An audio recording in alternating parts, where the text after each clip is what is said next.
என்டிஏவுடைய வாக்கு சதவீதத்தையும் அதிமுக தலைமையிலான கூட்டணி வாக்கு சதவீதத்தை ஆட் பண்ணா ஒரு 30-31 இடத்துல நாம திமுக தலைமையிலான கூட்டணியை ஓவர்டேக் பண்றோம். 30-31 சரியா தெரியலீங்களா, 30 or 31.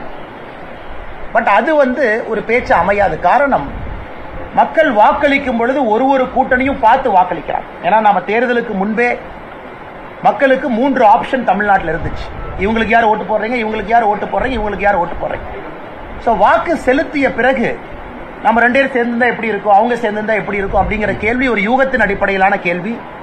ஆனால் மக்களை பொறுத்த வரைக்கும் ஒரு கூட்டணியும் பார்த்து தான் அவங்க ஓட்டு போட்டாங்க. ஆனால் இன்னைக்கு சேர்ந்திருந்தால் 30-31 ஜெயிச்சிருக்கலாம் அப்படிங்கிறத தாண்டி இருவரும் ஏதோ ஒரு காரணத்திற்காக சேரவில்லை என்பதுதான் உண்மை. அதுதான் மக்கள் மன்றத்தில் இருந்துச்சு. மக்கள் அதெல்லாம் பார்த்து தான் இண்டிவிஜுவலா ஓட்டு போட்டாங்க. ஆனா நான் இப்போ ஓவர் கான்பிடென்ட், 2026 ஆட்சியை பிடிக்க போறேன். இல்ல இப்போ ஓவர் கான்பிடென்ட், ஆனா இன்னைக்கு ஓவர் கான்பிடென்ட். ஆனா இன்னைக்கு ஓவர் கான்பிடென்ட் தான். இலக்கு 2026 பாரதிய ஜனதா கட்சி இங்க ஆட்சியை பிடிக்கும். அதான் இலக்கு. அப்படித்தான் ஒரு தலைவர் இருக்க, அப்படித்தான் இலக்கு வைத்து பணி செய்ய முடியும், அப்படித்தான் இலக்கு வைத்து வேகப்படுத்த முடியும். ஒருவேளை 2026 இன்னைக்கு 11% தான் இருக்கிறீங்க, 2026 ஆட்சியை பிடிக்கணும் 35% வேணும். எப்படி பிடிப்பீங்க? நீங்க கேட்கிற கேள்வியில் நியாயம் இருக்கு இல்லையா, நான் சொல்லிங்கன்னா. ஆனா எங்களுடைய இலக்கு அது உங்களுக்கு ஓவர் கான்பிடென்ட்டா தெரிஞ்சதுன்னா உங்களுடைய சொந்த கருத்தாகத்தான் பாக்குறாங்கன்னா.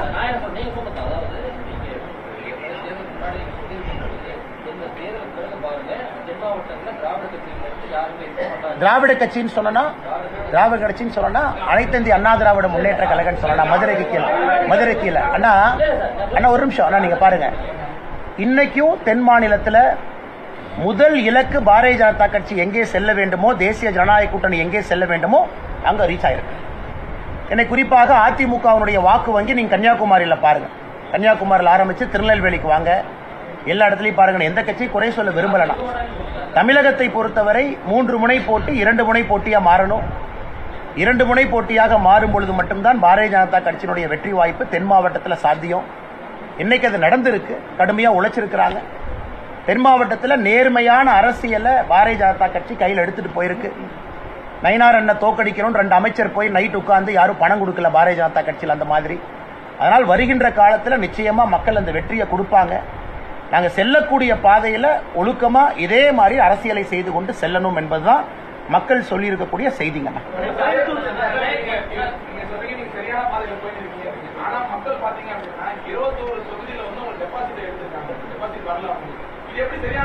நேச்சுரலுங்கண்ணா, நேச்சுரல்.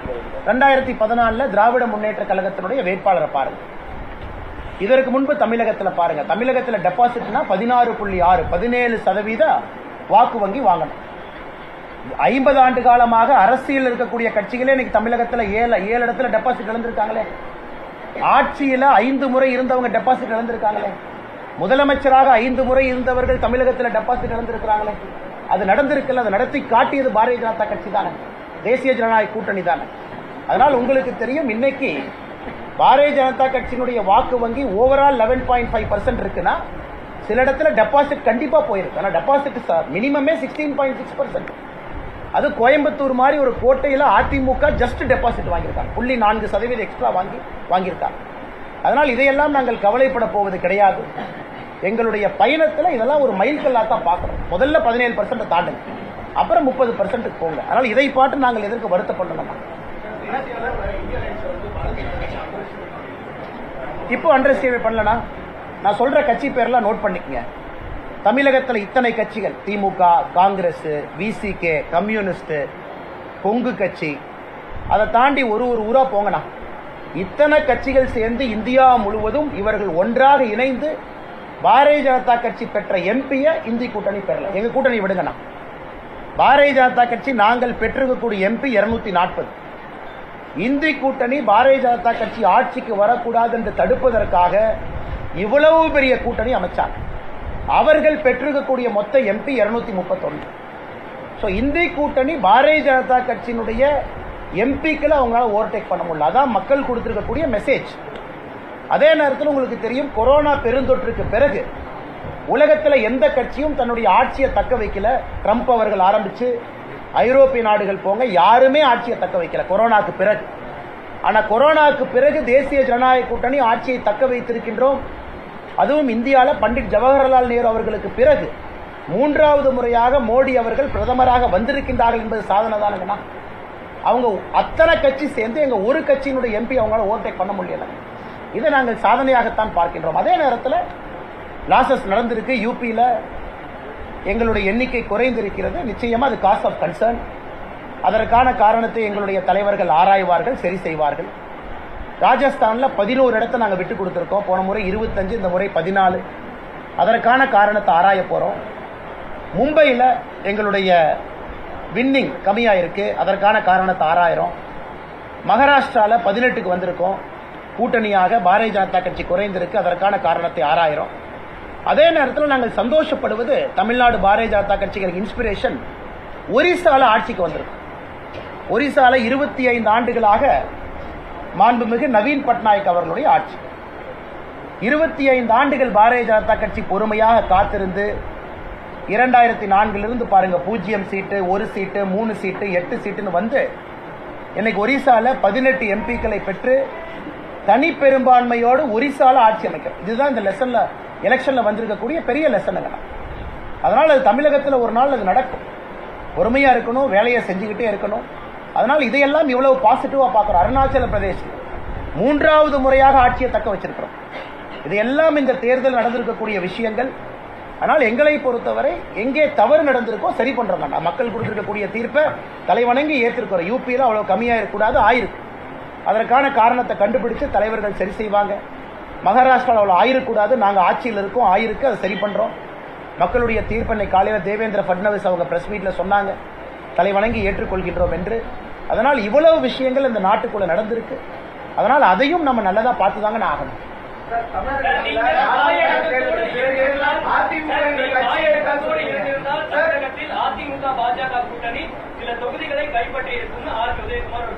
அட்லீஸ்ட் இப்ப சொல்றாங்கல்ல, இதுக்கு முன்னாடி என்ன சொன்னாங்க? நோட்டா கட்சி அவங்க தானே சொன்னாங்க. இப்ப அந்த புத்தி வந்திருக்குல்ல அவங்களுக்கு. இதுக்கு முன்னாடி என்ன சொன்னாங்க? நோட்டா கட்சி கூட்டணிக்கு வந்து பாரதிய ஜனதா கட்சி கொடி பிடிக்க கூடாது, கொடி இல்லாம 2019 தேர்தல் பிரச்சாரத்துக்கு வரணும், தேர்தல் பிரச்சாரம் நாங்களே பண்ணிக்கிறோம், நீங்க சும்மா இருந்தா போதும், 5 சீட்டு வாங்கிட்டு கூட்டணி, இதெல்லாம் சொன்னது யாருங்கண்ணா? நோட்டாவை தாண்டி வருமா? 3% தாண்டுமா? இன்னைக்கு அதிமுக என்ன சொல்றாங்க? நாங்கள் ஒன்றாக இருந்திருந்தால் ஜெயித்திருப்போம். அது சொல்றதுக்கு இத்தனை வருஷம் ஆச்சாங்கண்ணா. அது சொல்றதுக்கு இத்தனை, இதையே முன்னாடி சொல்லல, இதையே முன்னாடி சொல்ல. நான் தலைவர்களை பத்தி என்ன தப்பா பேசினேன்? நான் எங்க தப்பா பேசலையே, பேசினது தான் இப்பவும் பேசிட்டு இருக்கேன். ஒரு நிமிஷம், அந்த கேள்வியை முடிச்சுட்டு உங்களுக்கு வர்றேன், அந்த கேள்வியை முடிச்சுட்டு வரேன். அதனால இன்னைக்கு பாரதிய ஜனதா கட்சிக்கு தமிழகத்திலே தலை நிமிர்ந்து நடக்கும் அளவுக்கு எங்களுடைய தொண்டர்களுக்கு மரியாதை வந்திருக்கு. அது பெரிய விஷயம். ஒரு தொண்டனுக்கு ஒரு கட்சியில மரியாதை தர, என் தொண்டை இன்னைக்கு தலை நிமிர்ந்து நடக்கிறான். 23 இடத்துல கட்சி கொடியை பிடித்து ஓட்டு கேட்கிறான். 30 ஆண்டுகளாக போட்டியிடாத தொகுதியில போட்டிட்டு இருக்கோம். 20 ஆண்டுகளாக தாமரை போகாத இடத்துல ஓட்டு வாங்கியிருக்கோம். இப்படிதானே கட்சி வளரும். இதே ஒரிசால நீங்க நவீன் பட்நாயக் கூட கூட்டணி வைங்கன்னு 10 ஆண்டுகளுக்கு முன்பு சொல்லி இருந்தால் இன்னைக்கு பாரதிய ஜனதா கட்சி ஆட்சிக்கு வந்திருக்குமா? 1% கட்சின்னு சொன்னீங்க ஒரிசால. 2004 0 கட்சி நீங்க. 1 சீட் 2009, 14 3, 19 8. இன்னைக்கு எங்க இருக்கும்? ஆட்சியில் இருக்கு. ஒரு கட்சி படிப்படியாகத்தான் வளர முடியும். எனக்கு கொடுத்திருக்கக்கூடிய வேலை இந்த கட்சியை வளர்ப்பதுதான் என் வேலை. இன்னொருத்தரோடு அனுசரையாக இருப்பது என் வேலை கிடையாது. எனக்கு மோடி அவர்களாக இருக்கட்டும், தேசிய தலைவர்களாக இருக்கட்டும், எனக்கு சொல்லிக் கொடுக்கிறது இந்த மைதானத்தில் இப்படித்தான் விளையாடணும்னு சொல்லி அனுப்பியிருக்காங்க. அந்த மைதானத்தில் கட்சி இப்படித்தான் விளையாடும். ஒருவேளை அனுசரணையாக வேண்டும் என்று இந்த கட்சி நினைச்சா இன்னொரு தலைவரை போட்டு அனுசரணையா போய்க்குவாங்க. ஆனா அண்ணாமலையை பொறுத்தவரை இந்த அரசியலை செய்ய வேண்டும் சொல்லியிருக்காங்க, அப்படித்தான் செஞ்சுக்கிட்டு இருக்கோம். அதுக்கு மக்கள் தீர்ப்பு கொடுத்திருக்காங்க. வெற்றி பார்க்கிறோம், தோல்வியும் பார்க்கிறோம். அதை எப்படி அடுத்த கட்டம் எடுத்து செல்ல வேண்டும் என்று யோசிக்கின்றோம், எடுத்து செல்லுவோம். அதனால பாரதிய ஜனதா கட்சி நீங்க பார்க்கணும். இன்னைக்கு ஜெயிச்சுட்டா நீங்க என்ன சொல்லுவீங்க? ஓ, பாரதிய ஜனதா கட்சி தமிழ்நாட்டில் வந்துருச்சு. இந்த பேச்சை இன்னைக்கு தானே வந்திருக்கு.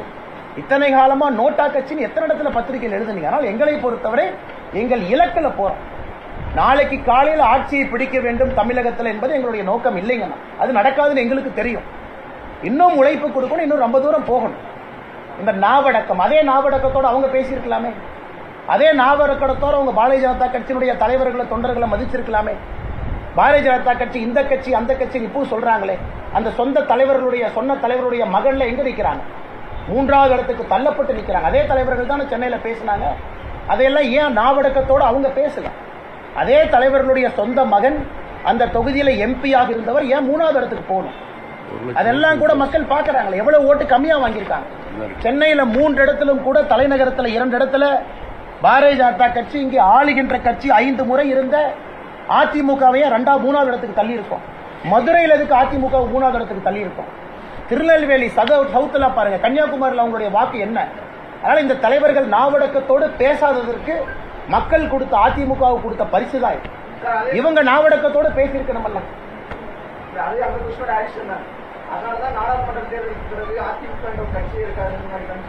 அண்ணே, ஒரு கட்சி எப்ப இருக்கும்? எம்பிக்கள் இருக்கணும், எம்எல்ஏக்கள் இருக்கணும், அந்த கட்சி வளர்ச்சி பாதையில் இருக்கணும். 2014 பாராளுமன்ற தேர்தலில் அதிமுகவுடைய வாக்கு சதவீதம் எவ்வளவு பாருங்க, 42%. 2019, 2024 அந்த கட்சியினுடைய வாக்கு சதவீதத்தை பாருங்க, ஏன் குறையுது? காரணம் நாங்களா? அவங்க பிஹேவியர். எங்க பிஹேவியர் ஒண்ணு இல்ல, எங்க வாக்கு சதவீதம் ஏன் ஏறுது? மக்கள் நாங்கள் போற பாதை சரின்னு நினைக்கிறாங்க. அதனால நான் மறுபடியும் சொல்றேன்னா, எந்த கட்சி நான் குறை சொல்ல. அண்ணன் சொன்னாங்க, அண்ணா இந்த தலைவர் இன்னைக்கு காலையில் இந்த மாதிரி சொன்னாங்க, அதுக்காக நான் பதில் சொல்லிட்டு இருக்கேன். நான் யாரையும் குறை சொல்லல. அதனால் நாவடக்கம் எங்களுக்கு தேவையா, அந்த தலைவர்களுக்கு தேவையான தமிழக மக்கள் தான் பாடம் சொல்லியிருக்காங்க. அதிமுக 13 இடங்களில் 13 தொகுதிகளில் 3வது இடத்துக்கு தள்ளப்பட்டு சில தொகுதிகளில் டெபாசிட்டை பறிகொடுத்திருக்கிறது. இது நீங்கள் முன்னெடுத்து வந்த அரசியல்ல இருதுருவ அரசியல் தமிழகத்தில் முடிவு பெறுவதற்கான ஒரு துவக்க புள்ளியாக பார்க்கலாம். நான் 2026 எனக்கு ஹானஸ்டா கேட்டீங்கன்னாங்கன்னா, தமிழக அரசியல்ல முதலாக ஒரு கூட்டணி ஆட்சி மலரும். தமிழக அரசியல்ல முதலாக ஒரு கட்சி ஆட்சி அமைக்க முடியும் என்பதை தமிழக மக்கள் நிராகரிப்பார். இன்னைக்கு தேர்தலில் ரிசல்ட் ஒரு மாதிரி வந்திருந்தாலும் கூட ஒரு 2 பக்கம் ஓட்டு பிரிஞ்சது, ஒருத்தர் வந்துட்டாங்க அப்படின்னு சில பேர் சொல்லலாம். ஆனால் நான் 2026 முதலாக கூட்டணி ஆட்சி நடக்கும் என்பது என்னுடைய கணிப்புங்க, நான் தனிப்பட்ட முறையில். ஏன்னா 2 துருவத்திலிருந்து 3 துருவமா மாறி இருக்கு. அதுவும் 3வது துருவம் அரசியலே நிலைத்து நிற்கும் என்கின்ற நம்பிக்கை மக்களுக்கு வந்திருக்கு. முதல்ல அது நடக்கணும். அது 2026 நடக்கும். எந்த கட்சியுமே நாங்கள் தனியாக ஆட்சியை பிடித்து விடுவோம் நினைச்சா, உதாரணத்துக்கு திமுக 2019 திமுக வாங்கின ஓட்டுக்கும் 2024 திமுக வாங்கின ஓட்டுக்கும் திமுக கொண்டாடுறாங்க. தலைவர்கள் சொல்றாங்க, ஓ இந்தி கூட்டணி ஆட்சி அமைக்கணும். 2019 திமுகவினுடைய வாக்கு 33.52%. அதே திமுக இன்னைக்கு 5 ஆண்டுகள் கழித்து 26% வந்திருக்காங்க. கிட்டத்தட்ட திமுகவை பொறுத்தவரை 6% திராவிட முன்னேற்ற கழகம் தன்னுடைய வாக்கை இழந்திருக்கிறார். அது என்ன மெசேஜ்ங்கண்ணா? அப்படின்னா 5 வருடத்துல திராவிட முன்னேற்ற கழகம் 6% இழந்திருக்கு பாராளுமன்ற தேர்தல். ஆனா பாரதிய ஜனதா கட்சி 2019 அகில இந்திய அளவில் 38%, இன்னைக்கு 36%. 1% நாங்கள் இழந்திருக்கோம். ஒத்துக்கிறோம், நாங்கள் இழந்திருக்கோம். எதற்காக இழந்தோம் என்பதை பரிசீலனை பண்றோம். மக்கள் கொடுக்கிற தீர்ப்பை நாங்கள் ஏற்றுக்கிறோம். ஆனா 6% வாக்குகளை இழந்திருக்கக்கூடிய திமுக இந்திய அளவில் ஜெயிச்ச மாதிரி பேசுறது என்ன நியாயங்கண்ணா? இன்னைக்கு பாரதிய ஜனதா கட்சிக்கு தோல்வி என்று சொல்லக்கூடிய திமுக அவர்களுடைய வாக்கு சதவீதம் எதற்காக 6% கீழே வந்திருக்கு? நான் திமுக கூட்டணி பத்தியே பேசலாம். திமுக சிம்பலுடைய ஓட்டை பத்தி பேசுறேன் சார். 2019 டிஎம்கே சிம்பல் ஓட்டு 33.52%. 2019 திமுக சிம்பல் ஓட்டு 26.93. இது ஒரு சாதனையா நாங்க பார்க்கிறோம்.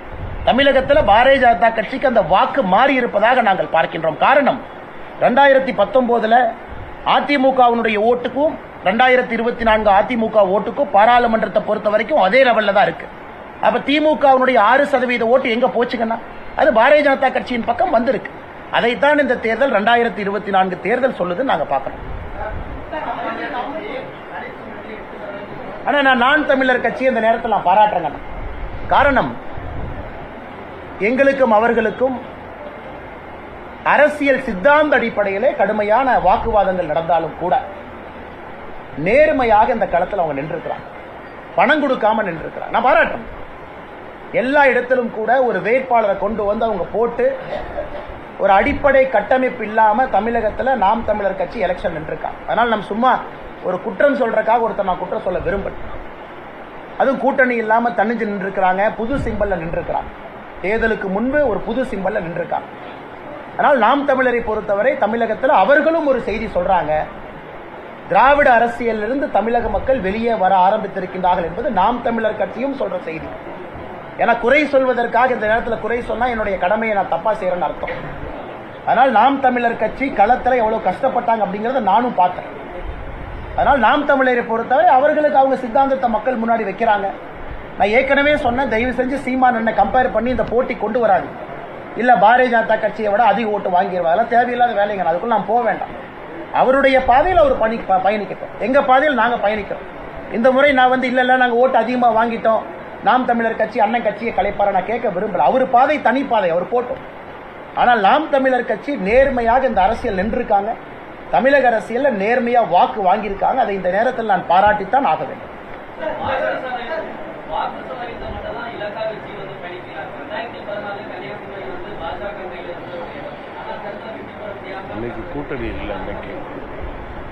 ஆனா 2014 பொறுத்தவரை சாருக்கு தெரியும், உங்களுக்கு தெரியாது இல்ல, காங்கிரஸ் தனிச்சிருந்தாங்க. கன்னியாகுமரியில காங்கிரஸ் தனிச்சிருந்தா என்ன இருக்குன்னு உங்களுக்கு தெரியும். திமுக தனிச்சிருந்தாங்க, அதிமுக தனிச்சிருந்தாங்க. கன்னியாகுமரி பத்தி தெரிஞ்ச நண்பர்களுக்கு காங்கிரசும் திமுகவும் தனித்திருந்தால், அதிமுகவும் தனித்திருந்தா கன்னியாகுமரி என்னாவும் உங்களுக்கு தெரியும், எனக்கு தெரியும். 2014 பொறுத்தவரை அது கன்னியாகுமரியில 4 முனை போட்டி ஆரம்பிச்சு. ஆனா 2024 களம் வேறு. ஆனா எங்களுடைய வேட்பாளர் கடுமையாக உழைத்து இன்னும் அதிகமான வாக்குகளை பெற்று நம்முடைய வேட்பாளர்கள் இந்த நேரத்தில் சாதனை செய்திருப்பதாக தான் நாங்கள் பார்க்கிறோம். ராகுல் காந்தி அவர்களுடைய பாரத் ஜோடோ யாத்திரை ஆரம்பிக்கப்பட்ட இடம் அது. கன்னியாகுமரிக்குள்ள காங்கிரஸும் டிஎம்கேவும் ஒன்னா சேரும் பொழுது அது ஒரு ஃபார்மிடபிள் காம்பினேஷன். ஏன்னா உங்களுக்கு டெமோகிராஃபி தெரியும். அதை தாண்டி இன்னைக்கு பாரதிய ஜனதா கட்சி அங்கே நின்று இந்த வாக்கை எடுத்து வருகின்ற காலத்தில் வெற்றி பெறுவோங்க நம்பி. 2014 கன்னியாகுமரியும் 2024 கன்னியாகுமரியும் ஃபேர் கம்பேரிசன் இல்லைங்கன்னா அது கண்டிப்பா வேறு வேறு களம் இரண்டும்.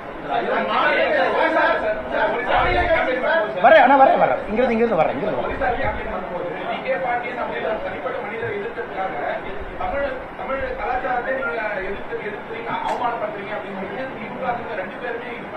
ஆனா தமிழகத்தினுடைய கலாச்சாரத்தை எங்கேயும் யாரும் அவமதிக்கவில்லை.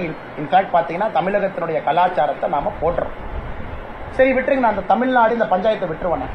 ஒரிசால நவீன் பட்நாயக் அவர்களை தோற்கடிக்க முடியும் யாராச்சும் இதுவரை நம்பி இருக்காங்களா? நானுமே நம்பல, ஒரு 2 ஆண்டு 3 ஆண்டுகளுக்கு முன்பு.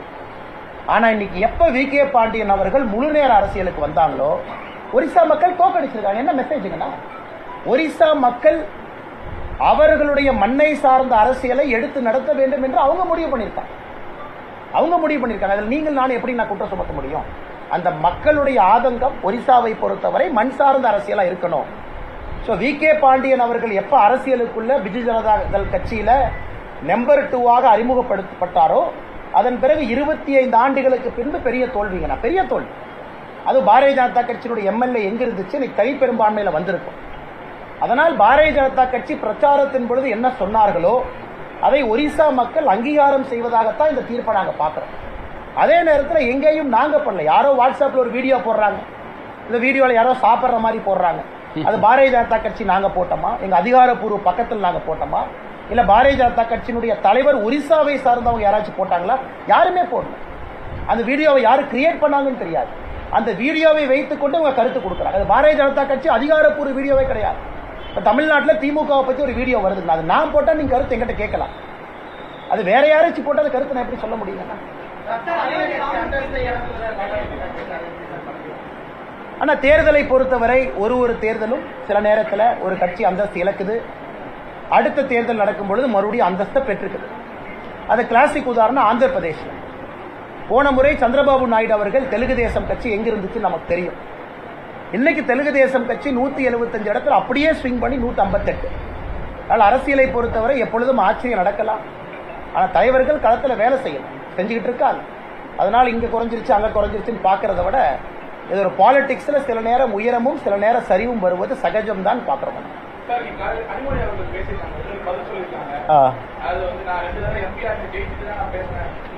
எங்க அப்பா அரசியல் இல்லைன்னா, எங்க அப்பா பேர் குப்புசாமிங்கண்ணா, விவசாயம் பண்றாரு.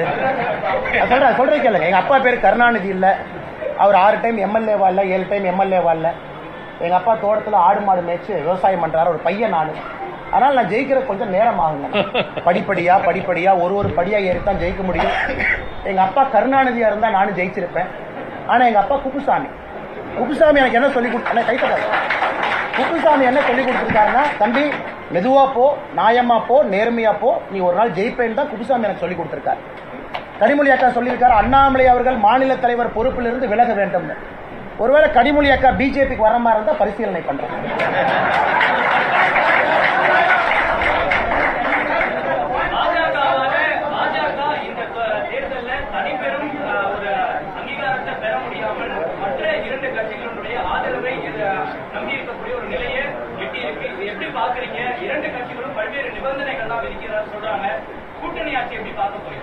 அண்ணா கூட்டணி ஆட்சி எங்களுக்கு புதிது இல்லைங்கண்ணா.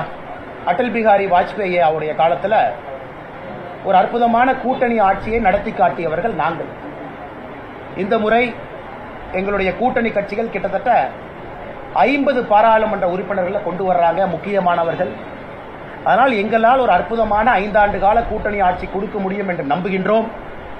அதில் 2 முக்கியமான தலைவர்கள், திரு சந்திரபாபு நாயுடு அவர்கள், திரு நிதிஷ்குமார் அவர்கள் இணைந்து எங்க விஷனை ஷேர் பண்ணி எங்க கூட நிக்க போறாங்கன்னா, ஆனால் எங்களுக்கு இது புதிதில்லை. ஏற்கனவே சொன்னது போல கூட்டணி ஆட்சி மிக திறமையாக சிறப்பாக எங்களால் நடத்தி காட்ட முடியும் என்பதை நரேந்திர மோடி ஐயா காட்டுவாங்க. 10 ஆண்டு காலமாக ஆட்சி எப்படி நடந்துச்சோ அதே மாதிரி தாங்க ஆட்சி நடக்கும். அதுல எந்த விதமான மாற்றமும் இருக்காது. கூட்டணி ஆட்சிக்காக பாரதிய ஜனதா கட்சி தன்மையை மாற்றிக்காதுங்கன்னா, எல்லோருமையும் அரவணைத்து 10 ஆண்டு காலமாக செய்த அதே சாதனையை மறுபடியும் செய்வாங்க. 2 தலைவர்களும் டெல்லியில் இருக்கிறாங்க. 2 தலைவர்களும் என்டிஏ மீட்டிங்ல பங்கேற்றுக்கிட்டு இருக்காங்க. 2 தலைவர்களும் ப்ரீ போல் அலையன்ஸ் எங்களோட வந்தவங்க. 2 தலைவர்களும் எலெக்ஷனுக்கு பின்னாடி அலையன்ஸ்க்கு வரல. 2 தலைவர்களும் குறிப்பாக நிதிஷ்குமார் அவர்கள் எனக்கு அது வேண்டாம் என்று சொல்லி வந்தவங்க. இந்தி கூட்டணியை ஆரம்பத்திலே உருவாக்குவதற்கு காரணமான நிதிஷ்குமார் அவர்கள் வேண்டாம் என்று சொல்லிவிட்டு எங்களோடு வந்து இணைஞ்சவங்க. அதே போல சந்திரபாபு நாயுடு அவர்கள் தேர்தலுக்கு முன்பு எங்களோடு வந்து கூட்டணி ஃபார்ம் பண்ணாங்க. ஆனால் நண்பர்கள் புரிந்து கொள்ள வேண்டும், it's a pre poll alliance. இது வந்து அலையன்ஸ் ஆஃப் கன்வீனியன்ஸ் இல்லைங்கண்ணா. தேர்தலுக்கு மத்தியிலே நாங்கள் இணையவில்லை. அதனால் இது நிலைத்திருக்கக்கூடிய ஒரு அங்கீகாரம் பெற்றிருக்கக்கூடிய கூட்டணிங்கண்ணா. ஆனா எந்த விவகாரமும் யாருக்கும் கை கொடுக்கும் என்று யாரும் சொல்ல முடியாதுங்கண்ணா. உதாரணத்திற்கு ஓட்டு போடுற மக்கள் பல விஷயத்தை பார்த்து ஓட்டு போடுறாங்க. தமிழ்நாட்டினுடைய தன்மை வேறு, கர்நாடகாவினுடைய தன்மை வேறு. இதே நீங்க தெலங்கானால பாருங்க, பாரதிய ஜனதா கட்சி 4 இடத்துல இருந்து 8 இடத்துக்கு வந்திருக்கு. கர்நாடகால காங்கிரஸ், ஆளுகின்ற காங்கிரஸ், அவ்வளவு வலிமையான காங்கிரஸ் இருந்தும் பாரதிய ஜனதா கட்சி 22 ஜெயிச்சிருக்கு. ஆனால் இந்தியாவை பொறுத்தவரை இந்த தேர்தலில் ஒரு மாநிலத்தில் ஒரு விதமான பிஹேவியர் இருக்கு. அதனால் மக்களை பொறுத்தவரை லோக்கல் பிரச்சனையை பார்த்தாங்க, அந்த மாநிலத்துக்கான பிரச்சனையை பார்த்தாங்க, தேசிய பிரச்சனையை பார்த்தாங்க, பல விஷயங்களை பார்த்து கலந்து வாக்களித்திருக்கின்றார்கள் என்பதுதான் உண்மை. ஆனா தமிழகத்திலிருந்து எல்லோருக்கும் கொடுத்திருக்கக்கூடிய பணி, அடுத்து 2026 பாரதிய ஜனதா கட்சி ஆட்சிக்கு வருவதற்கு இங்கே உழைக்க வேண்டும் என்பதுதான் எங்களுக்கு கொடுத்திருக்கக்கூடிய பணிகள்.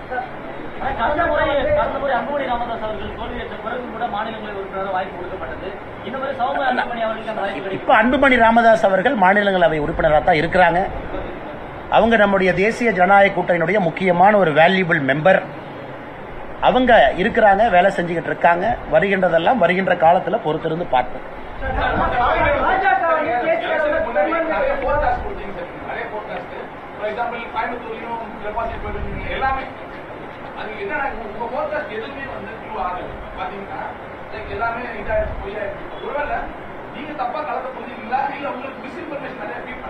யாரு மிஸ்இன்ஃபர்மேஷன்ல ஃபீட் பண்ணீங்கன்னா, 0.4% ஒருத்தர் டெபாசிட் வாங்கினாங்க. அது எப்படி மிஸ் இன்ஃபர்மேஷன் சொல்லலாம்? 16.6 வாங்கினா டெபாசிட் போயிடும். அந்த கட்சி 17 வாங்கிட்டாங்க. அது எப்படி தவறுனா? எப்படி இருந்தாலும் அந்த தன்மை நான் சொன்னது உண்மைதானே. சவுத்தில் நீங்க பாக்குறீங்க, அரசியல் மாற்றத்தை பாக்குறீங்க, உண்மைதானே. தமிழகத்தில் பாரதிய ஜனதா கட்சி வளர்ந்திருக்குன்னு சொன்னேன், நிறைய நண்பர்கள் வளரலீங்க, வளர்ந்திருக்கிறது உண்மைதானே. அதே நேரத்தில் இந்திய அளவில் நிறைய இடங்கள் வருவோம் என்று எதிர்பார்த்தோம், வரல. ஏன் வரல? பரிசீலனை பண்றோம். அப்ப நான் சொன்னதெல்லாம் நடந்தா நான் கடவுள் ஆயிடுவோம்ல. நான் கடவுள் இல்ல, சாதாரண மனிதன் தான். அதனால் வருகின்ற காலத்தில் இன்னும் சரியாக களத்தை பார்ப்போம். அதை ஏற்கனவே நண்பருக்கு சொன்னது போல, இப்போ உங்க எக்ஸ்பெக்டேஷனே இந்த அளவுக்கு வளர்ந்திருக்குன்னா நீங்களும் உள்ளூர் ஒப்புக்கொள்ளுகின்றீர்கள், பாரதிய ஜனதா கட்சி வளர்ந்திருக்கு. ஆனா எதிர்பார்த்த அளவுக்கு வருகின்ற காலத்தில் அந்த இடத்தை நாங்கள் அடைவோம். அண்ணா சத்தமா சொல்லுங்கண்ணா. அண்ணா விளவங்கோடை பொறுத்தவரை குறிப்பாக நம்முடைய நந்தினி அவங்க இந்த முறை போட்டியிட்டாங்க. இதற்கு முன்பு அங்க இருக்கக்கூடிய சட்டமன்ற உறுப்பினர் அக்கா அவர்கள் ராஜினாமா குடித்த பிறகு நம்முடைய தேசிய தலைவர்கிட்ட ஒரு கருத்து வச்சாங்க. எனக்கு கன்னியாகுமரி சீட்டு வேண்டாம், நான் எதுவும் கேட்க போறதில்லை, விளவங்கோடு சீட்டு கேட்க போறதில்லை, இன்னும் கொஞ்ச நாள் இந்த பாரதிய ஜனதா கட்சியில நான் தொண்டராக பணி செய்ய விரும்புகின்றேன் என்கின்ற கருத்தை நட்டாஜியோட இல்லத்துல வச்சாங்க. நானும் கூட இருந்தேன். அதனால் என்னை எதுக்குமே நீங்க கன்சிடர் பண்ணாதீங்க. பாரதிய ஜனதா கட்சியினுடைய பெரும் தலைவர்கள், மிகப்பெரிய தலைவர்கள் எல்லாம் இருக்கிறாங்க, பொன்னாரன் எல்லாம் இருக்கிறாங்க, அதனால் நான் கொஞ்ச நாளைக்கு பணி செய்யறேன், என்னை கன்சிடர் பண்ணாதீங்கன்னு அவங்க கேட்டுக்கிட்டாங்க. இன்னைக்கு அவங்க தொண்டராக பணியாற்றுறாங்க. ஆனா விளவங்கோட்டில் இன்னைக்கு பாரதிய ஜனதா கட்சி 2வது இடத்துக்கு வந்திருக்கோம். கடுமையாக போராடி வந்திருக்கோம். வெற்றி தோல்வி என்பதெல்லாம் சகஜர. ஒரு இடத்துல வெற்றி கிடைக்கும், ஒரு இடத்துல தோல்வி கிடைக்கும். குறிப்பாக கன்னியாகுமரி ட்ரெண்ட் உங்களுக்கு தெரியும். அதனால் எங்களுக்கு விஜயதாரணி அக்கா இருக்கிறாங்க, நிறைய தலைவர்கள் இருக்கிறாங்க. கடுமையாக உழைப்பான அடுத்த முறை நாங்கள் ஜெயிக்கிறோம். ஆனால் இந்த முறை வெற்றி பெற்றிருக்கக்கூடிய வெற்றி வேட்பாளருக்கு எங்கள் வாழ்த்துக்களையும் தெரிவிச்சோம். அண்ணா கொஞ்சம் சத்தமா சொல்லுங்க அண்ணா. இன்னைக்கு நம்ம 2026 பேசிட்டு இருக்கோம். மோடி ஐயா பதவி ஏற்கணும், அதுக்கு 2-3 நாள் பாக்கி இருக்கு. பதவி ஏற்று எங்களுடைய சாதனையை நீங்க பார்க்கணும். இதெல்லாம் நீங்க பாப்பீங்க. அதற்கான நேரமும் காலமும் வரும்பொழுது பேசுவாங்க. இவர் கேட்கவே இல்லை, அவர் கொடுப்பாரு. என்ன சும்மா இருக்கா கேட்கவே இல்லை.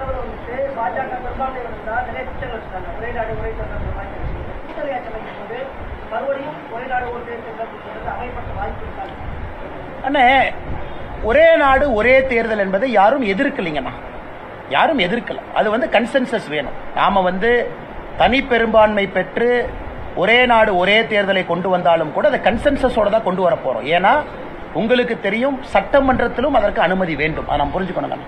பாராளுமன்றத்தில் ராம்நாத் கோவிந்த் அவர்கள் ரிப்போர்ட்டை கொடுத்திருக்காங்க. பாராளுமன்றத்தினுடைய அனுமதி, சட்டமன்றத்தினுடைய அனுமதி பெரிய ப்ராசஸ். ஜிஎஸ்டி வந்த மாதிரிங்கண்ணா. அதனால் அப்படி இருந்தாலும் அது கன்சென்சஸ், இப்ப இருந்தாலும் கன்சென்சஸ் தான். அதை நிச்சயமாக எல்லாத்துக்கிட்டையும் பேசி எல்லோரையும் ஒரே வழி பாதைகளை கொண்டு வந்து அதை ஏற்றுவதற்கான எல்லா முயற்சியும் நம்ம கட்சி எடுப்பாங்க. ஏன்னா எங்களோட மேனிஃபெஸ்டோ ப்ராமிஸ் அது. அதனால் நீங்க பொறுத்திருந்து பாருங்க. எந்த நிபந்தனையும் யாரும் வைக்கலீங்கன்னா, ஏன்னா பத்திரிகையில வருது, எல்லாரும் டெல்லியில் இருக்கிறாங்க, எல்லாரும் முழு ஆதரவு கொடுப்பதா சொல்லியிருக்கிறாங்க. சந்திரபாபு நாயுடு அவர்கள் இன்று காலையில பிரஸ் மீட்ல சொன்னாங்க முழு ஆதரவு கொடுக்கிறோன்னு. நிதிஷ்குமார் ஐயா நேத்தே பேசினாங்க, காலையில முதல் விமானத்தில் டெல்லி போறோன்னு அவங்களும் வந்திருக்கிறாங்க. அதனால எல்லோரும் நிபந்தனை இல்லாம முழு ஆதரவு கொடுத்திருக்கும் பொழுது பத்திரிகையில யூகத்தின் அடிப்படையில் வரக்கூடிய செய்திக்கு நான் கருத்து சொன்னா தப்பா போயிருங்கண்ணா. அதனால பத்திரிகை நண்பர்களுக்கு மறுபடியும் வணக்கத்தை தெரிவித்து நன்றியை தெரிவித்துக்கிறோம். நன்றிங்கண்ணா. இங்கிலீஷ்